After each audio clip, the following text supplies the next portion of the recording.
Welcome back our channel. Amplifier എന്നുള്ള ടോപ്പിക്കിൽ types of ആംപ്ലിഫയറിൽ വോൾട്ടേജ് ആംപ്ലിഫയർ, പവർ ആംപ്ലിഫയർ, ഇത് രണ്ടെണ്ണമാണ് നമ്മൾ പറഞ്ഞു കഴിഞ്ഞത്. ഇനിയുള്ളത് ഫ്രീക്വൻസി ആംപ്ലിഫയേഴ്സാണ്. നമ്മൾ പറഞ്ഞു ആംപ്ലിഫയർ ക്ലാസിഫൈ ചെയ്യുമ്പോൾ ഫ്രീക്വൻസിക്ക് അനുസരിച്ച് നമുക്ക് തരംതിരിക്കാം. അപ്പോൾ അങ്ങനെ വിവിധ തരത്തിലുള്ള ഫ്രീക്വൻസിക്ക് അനുസരിച്ച് നോക്കുമ്പോൾ പ്രധാനമായിട്ടും 3 ടൈപ്പാണ് ആംപ്ലിഫയേഴ്സ് പറയുന്നത്. AF amplifier, RF amplifier, IF amplifier, അങ്ങനെ 3 രീതിയിലുള്ളത്. അതിൽ AF ആംപ്ലിഫയർ എന്ന് പറഞ്ഞു കഴിഞ്ഞാൽ 20 ഹെഡ്സ് മുതൽ 20 കിലോ ഹെഡ്സ് വരെയുള്ള, അല്ലെങ്കിൽ 20 മുതൽ 20,000 ഹെഡ്സ് വരെയുള്ള ലോ ഫ്രീക്വൻസി ഓഡിയോ സിഗ്നലുകളെ, അല്ലെങ്കിൽ ലോ ഫ്രീക്വൻസി സിഗ്നലുകളെ ആംപ്ലിഫൈ ചെയ്യുന്ന ആംപ്ലിഫയറുകളാണ് AF ആംപ്ലിഫയറുകളെന്ന് അറിയപ്പെടുന്നത്. സാധാരണ ഒരു ഓഡിയോ സെക്ഷനുകളിലൊക്കെയാണ് കൂടുതലും ഇത്തരം ആംപ്ലിഫയറുകൾ ഉപയോഗിക്കുക. ഇലക്ട്രോണിക് എക്യുപ്മെൻസുകളുടെയൊക്കെ, അതായത് റേഡിയോ, TV തുടങ്ങിയ ഉപകരണങ്ങളുടെയും മറ്റ് ഓഡിയോ സർക്യൂട്ടുകളുടെയും, അതായത് ഓഡിയോ, നമ്മൾ ശബ്ദം കേൾക്കേണ്ട എല്ലാ ഇലക്ട്രോണിക് എക്യുപ്മെൻസിലും ഓഡിയോ ആംപ്ലിഫയർ സർക്യൂട്ടുകൾ എന്ത് ചെയ്യും, ഉപയോഗിക്കും. ഓഡിയോ ആംപ്ലിഫയറുകൾ ഉപയോഗിക്കും. ഈ AF ആംപ്ലിഫയറിൽ തന്നെ നമ്മൾ പൊതുവായിട്ട് AF ആംപ്ലിഫയർ എന്ന് പറയും. അതിൽ തന്നെ എന്തുണ്ടായിരിക്കും, ഓഡിയോ പ്രീ ആംപ്ലിഫയർ ഉണ്ടായിരിക്കും, ഓഡിയോ പവർ ആംപ്ലിഫയർ ഉണ്ടായിരിക്കും. ആ രീതിയിലുള്ള ആംപ്ലിഫിക്കേഷൻ സർക്യൂട്ടുകളാണ് അപ്പോൾ ഉണ്ടായിരിക്കുക. ഒരു ഓഡിയോ ആംപ്ലിഫയറിൻ്റെ ഇൻപുട്ട് സ്റ്റേജ് എന്ന് പറയുന്നത് സാധാരണ RC കപ്ലിംഗ് മെത്തേഡായിട്ടും ഔട്ട്പുട്ട് എന്ന് പറയുന്നത് പവർ ആംപ്ലിഫയർ സെക്ഷനായിരിക്കും. അതുകൊണ്ടത് ട്രാൻസ്ഫോമർ കപ്ലിംഗ് മെത്തേഡുമാണ് ഉപയോഗിക്കുന്നത്. AF ആംപ്ലിഫയർ എന്ന് പറഞ്ഞാൽ ഓഡിയോ ഫ്രീക്വൻസികളെ ആംപ്ലിഫൈ ചെയ്യാനുള്ള ആംപ്ലിഫയറുകളാണ് AF ആംപ്ലിഫയർ. ഇനി RF ആംപ്ലിഫയർ എന്ന് പറഞ്ഞു കഴിഞ്ഞാൽ 30 കിലോ ഹെഡ്സിന് മുകളിൽ ഫ്രീക്വൻസി വരുന്ന ഹൈ ഫ്രീക്വൻസി റേഡിയോ സിഗ്നലുകൾ, 30 കിലോ ഹെഡ്സിന് മുകളിൽ ഫ്രീക്വൻസിയുള്ള സിഗ്നലുകളാണ് നമ്മൾ പൊതുവായിട്ട് എന്ത് പറയുന്നത്, റേഡിയോ ഫ്രീക്വൻസി സിഗ്നലുകളെന്ന് പറയുന്നത്. അത്തരത്തിലുള്ള ഹൈ ഫ്രീക്വൻസി സിഗ്നലുകളെ ആംപ്ലിഫൈ ചെയ്യുന്ന സർക്യൂട്ടാണ് RF ആംപ്ലിഫയർ.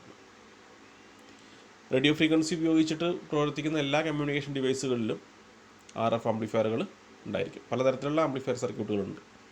റേഡിയോ ഫ്രീക്വൻസി സ്വീകരിക്കുമ്പോൾ തന്നെ ആൻറ്റിന സെക്ഷനിൽ വർക്ക് ചെയ്യുന്നത്, അതുപോലെ തന്നെ അതിനെ ഡിമോഡുലേറ്റിന് ശേഷം ആംപ്ലിഫൈ ചെയ്യുന്നത്, അങ്ങനെ പല രീതിയിലുള്ള ആംപ്ലിഫയർ സർക്യൂട്ടുകൾ ഉപയോഗിക്കുന്നുണ്ട്. IF ആംപ്ലിഫയർ എന്ന് പറഞ്ഞു കഴിഞ്ഞാൽ ലോ ഫ്രീക്വൻസിക്കും ഹൈ ഫ്രീക്വൻസിക്കും ഇടയിലുള്ള ഫ്രീക്വൻസി റേഞ്ച്, അല്ലെങ്കിൽ ആ ഇടയിലുള്ള റേഞ്ചിലുള്ള ഫ്രീക്വൻസിയാണ് ഇൻ്റർമീഡിയറ്റ് ഫ്രീക്വൻസി എന്ന് പറയുന്നത്.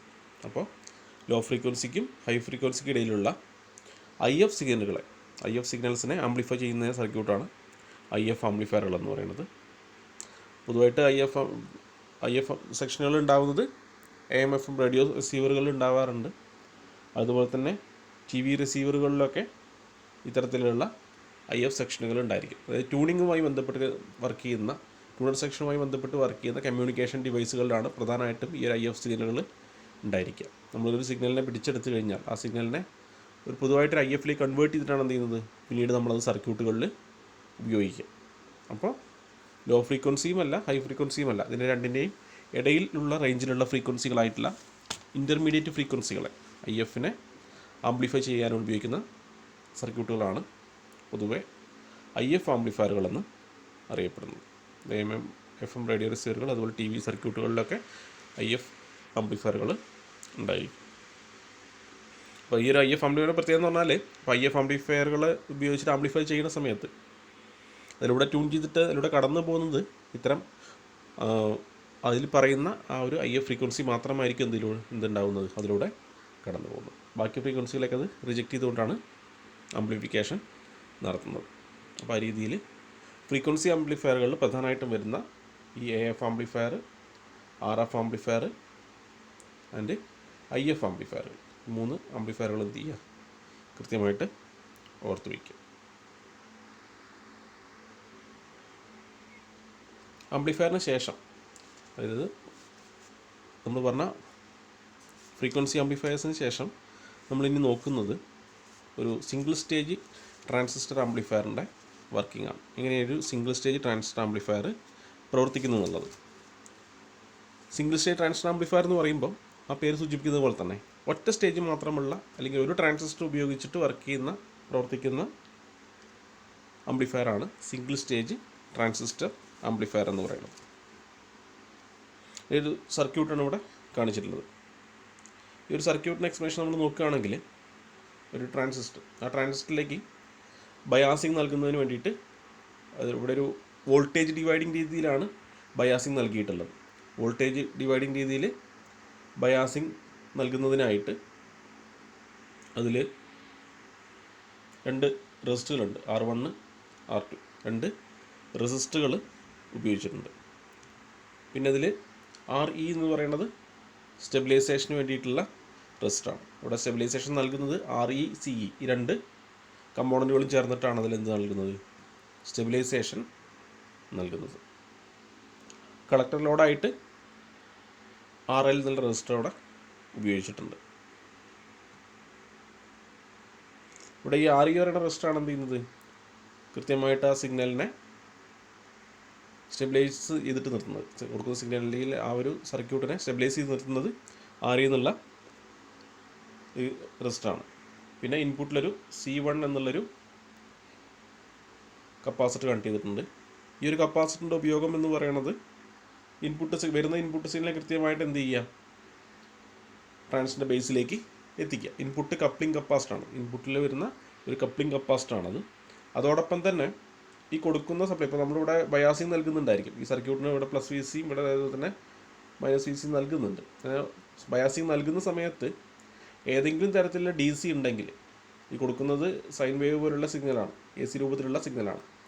നമ്മൾ കൊടുക്കുന്നതിൽ ഏതെങ്കിലും രൂപത്തിലുള്ള DC ഉണ്ടെങ്കിൽ ആ DCനെ ഇവിടെ ബ്ലോക്ക് ചെയ്ത് നിർത്തുക എന്നുള്ള ഉദ്ദേശം കൂടി എന്തിനുണ്ട്, ഈ ഒരു കപ്പാസിറ്റർ ഇവിടെ വെക്കുന്നതിനുണ്ട്. എന്നിട്ട് നമ്മൾ ഇൻപുട്ട് സിഗ്നൽ നൽകും. ഇൻപുട്ട് സിഗ്നൽ നൽകുന്ന സമയത്ത് ട്രാൻസിസ്റ്റർ എന്ത് ചെയ്യുന്നു, ആ സിഗ്നലിനെ ആംപ്ലിഫൈ ചെയ്യും. ആംപ്ലിഫൈ ചെയ്തിട്ട് കളക്ടർ ലോഡായിട്ട് ഔട്ട്പുട്ട് തരികയാണ് ചെയ്യുന്നത്. അപ്പോൾ ഔട്ട്പുട്ട് കിട്ടുന്ന സിഗ്നലിൻ്റെ ബയാസിങ്ങിനെ ഇവിടെ കാണിച്ചിട്ടുള്ളത്. സിഗ്നൽ ലെവൽ ആംപ്ലിഫൈ ചെയ്ത സിഗ്നലാണ് ഔട്ട്പുട്ടിൽ എന്ത് ചെയ്യുന്നത്, കിട്ടിയിട്ടുള്ളത്.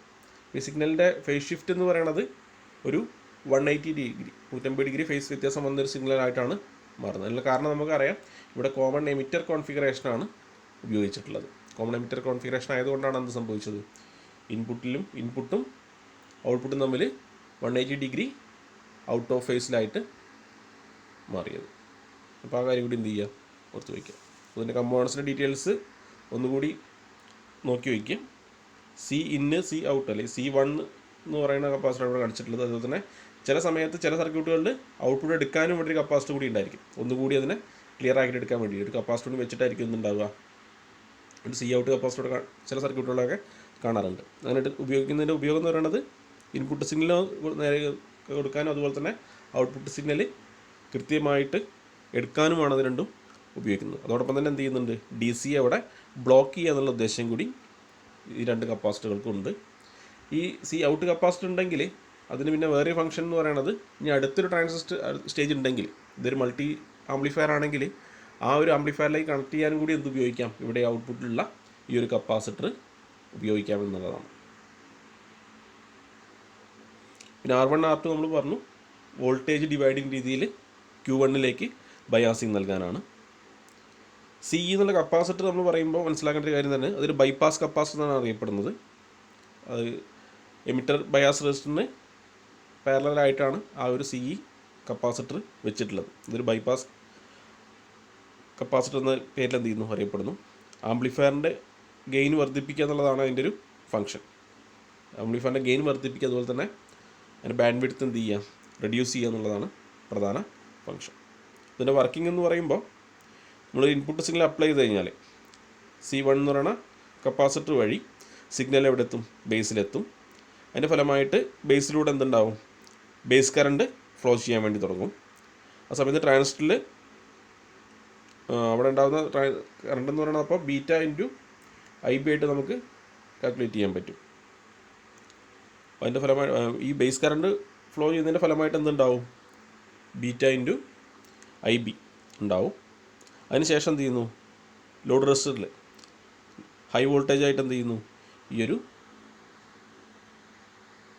ബീറ്റ ഇൻറ്റു IB പ്രൊഡ്യൂസ് ചെയ്യും. ഇവിടെ ഉണ്ടാകുന്ന കറണ്ട് നേരെ എവിടേക്ക് പോകുന്നു, RLലേക്ക് പോകും. അപ്പോൾ അതിൻ്റെ കൂടെ എന്ത് ചെയ്യുന്നു, RLലും കൂടി ഇൻഡ്യൂ ചെയ്യും. ഇതിനെ ക്രോസ് ആയിട്ടാണ് ഇപ്പോൾ എന്ത് കിട്ടുന്നത്, ഹൈ വോൾട്ടേജ് ഉള്ള സിഗ്നലായിട്ട് കിട്ടുന്നത്. അപ്പോൾ അത് ആ സിഗ്നലിൻ്റെ രൂപം എന്ന് പറയുന്നത് നമ്മൾ ഔട്ട്പുട്ടായിട്ട് എടുക്കുന്ന സമയത്ത് എങ്ങനെയായിരിക്കും, അത് ആംപ്ലിഫൈ ചെയ്ത രൂപമായിരിക്കും. ഇൻപുട്ടിലേക്ക് പുറത്ത് ഒരു ചെറിയ സിഗ്നലായിരുന്നു, ഔട്ട്പുട്ടിലേക്ക് വരുമ്പോൾ ആംപ്ലിറ്റ്യൂഡ് വർദ്ധിച്ച ഹൈ സിഗ്നലായിട്ട് മാറും. ഈ രീതിയിലാണ് ഒരു സിംഗിൾ സ്റ്റേജ് ആംപ്ലിഫയർ പ്രവർത്തിക്കുന്നത്. അപ്പോൾ സിംഗിൾ സ്റ്റേജ് ആംപ്ലിഫയറിൻ്റെ ഡയഗ്രാം വരച്ച് പഠിക്കണം. അതുപോലെ തന്നെ അതിൻ്റെ കമ്പോണൻസിൻ്റെ ഡീറ്റെയിൽസ് മനസ്സിലാക്കണം.